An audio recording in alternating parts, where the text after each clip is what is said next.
एक समय की बात है, भगवान गौतम बुद्ध अपने शिष्यों के साथ बैठे हुए थे और उन्हें उपदेश दे रहे थे। तब उन्होंने अपने शिष्यों से कहा, क्रोध इंसान का सबसे बड़ा दुश्मन है। क्रोध करने वाला व्यक्ति खुद को हानि पहुंचाता ही है, लेकिन दूसरों को भी हानि पहुंचाता है। वह प्रतिशोध की आग में जलता है और अपने जीवन को बर्बाद करता है।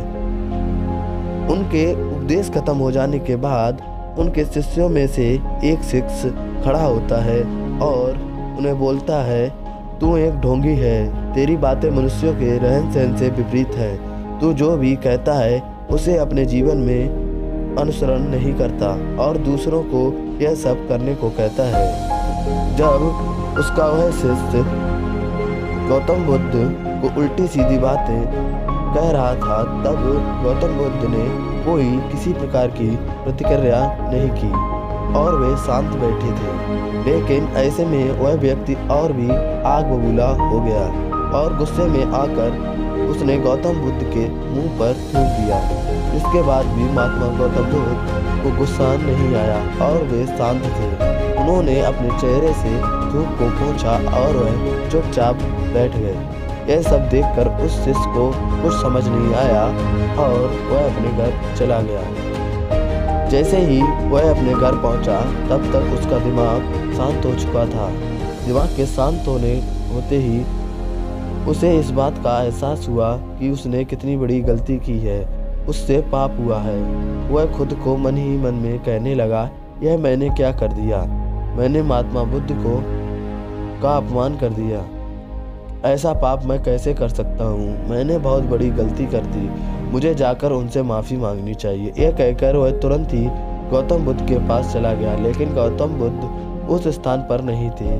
ऐसे में वह शिष्य जगह जगह भटक कर उन्हें खोजने लगा। जैसे ही उसे महात्मा बुद्ध मिले तो वह उनके पैरों में गिर गया और उनसे कहने लगा, महाराज मुझे माफ़ कर दीजिए, मुझसे बहुत बड़ी गलती हुई है।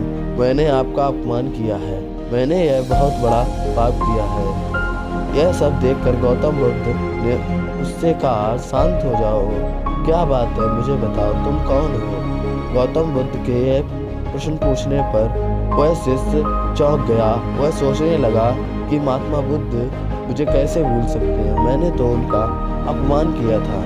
यह सोचकर उसने महात्मा बुद्ध से पूछा, मैं वही शिष्य हूँ जिससे कल आपका अपमान किया था और आप इतनी जल्दी मुझे कैसे भूल गए? महात्मा बुद्ध ने कहा, हम कल की बातों को कल में ही छोड़ देना चाहिए।